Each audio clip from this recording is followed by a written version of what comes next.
Alright, so we have made some progress here. If I can get it to focus. Shit. We have the motor out. And it only took for fucking ever. But I want this focus. There we go. There you go. Yep, it's out. And Dave's in there messing with the transmission. And we are prepping the other engine to go on.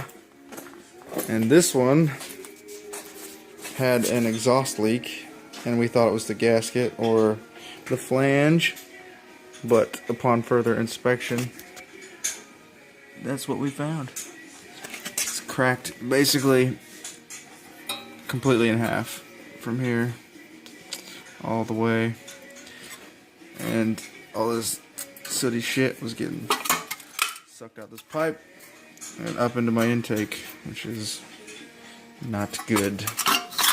But yeah, hopefully that'll be in soon enough. Only thing we're dealing with here is David's friend who pulled this motor out decided to just cut the bolts off. Why did he do that, David? But yeah, updated in a while. I apologize, things got out of hand and nothing wanted to work right, but the new motor is in. I had to use my throttle body from my old engine. I was going to use a lower intake and everything, but it wouldn't fit. This is a distributor motor, not coil packs. So yeah, I think I had mentioned that previously, but yeah, this will get taped up later and fix all this, make it look nice and neat like an actual wiring harness. But I had to, if I can get this here, I had to remove pins and do some splicing and soldering and basically turn one connector, or two connectors, the one gray and black from the DIS module on my motor, into one connector for the distributor.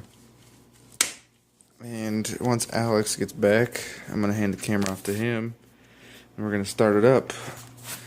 I wish I would have recorded the first startup initially, like the first time we got the fire, but battery was dead, didn't have yeah.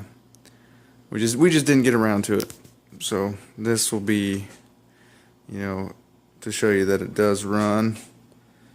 So once he gets here and I have a second set of hands to record and do all this stuff, we'll get back to it.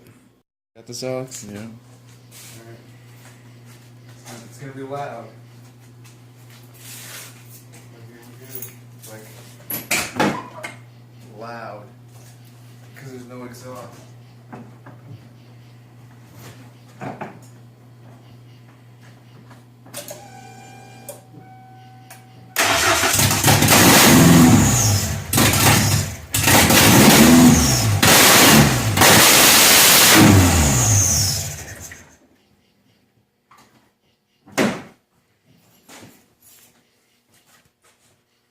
Stinks. Alright, it's another day, and we just got back from the machine shop, and they successfully extracted the bolts. Thank goodness. I'm so glad that it was, they were able to, hold on one sec with me. There we go, yeah. I'm glad they were able to get these out and not have to buy a new manifold, because it was considerably cheaper to just have them pulled instead of having to buy a whole new manifold. But I did get a new gasket for this, and yeah, when I pulled this off, actually this didn't have a gasket at all between the manifold and the head, so that's a little surprising. And this O2 sensor that was in it is not the right connector type. This has got 3 pins, and these little tabs here are in the wrong spot for my connector here. They're just slightly off. I think it's like moved over a little bit, and this is a 4 wire 4 pin. So I'm gonna have to order a new O2 sensor and put that in. I have made a mess out of my friend's garage. There's parts and bolts and everything else all over. So, yep, I'm gonna go ahead and get on putting this, and we'll come back to it. Alright, well, we're here at Daniel's house, and it has been a couple weeks since the last clip that you just saw. I know I originally said the motor swap was going to take 24 hours, but it ended up taking about a week, and I hadn't had a chance to film the end result here. Pop the hood real quick, Daniel. So here, I'm going to update now so I can get the video out, edit it, and get it out. It's underneath the steering wheel on the right hand side, or left side.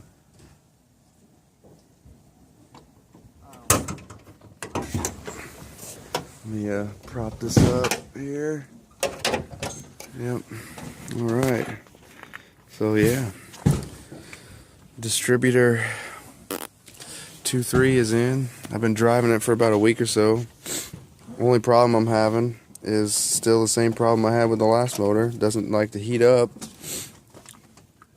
I had some poster board down there to try and block the radiator to get some heat, and I'm running with no fan. That still won't heat up. I have no heat, and it's getting cold out. But yeah, like I said, apologize for taking so long to get this last bit recorded.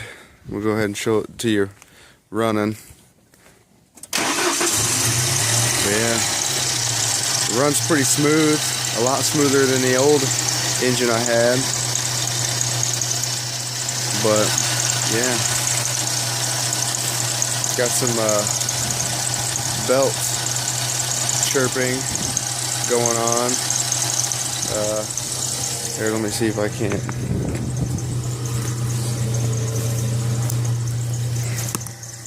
Here, we'll see if we can't fix that, because that bugs the hell out of me.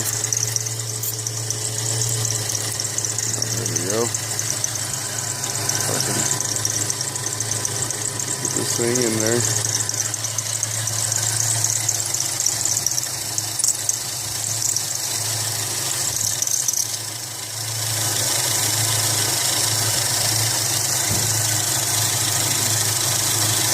Go ahead and just lube this belt up.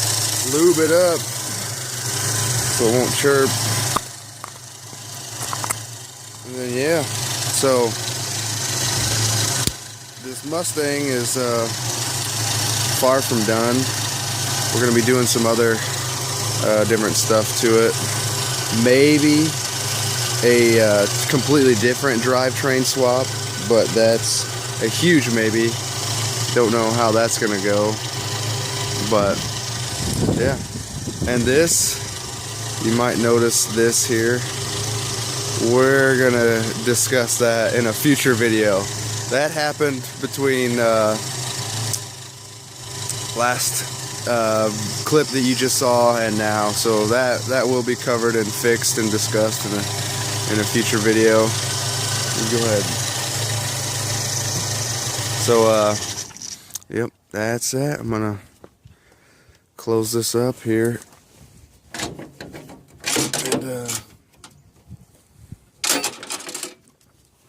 go ahead and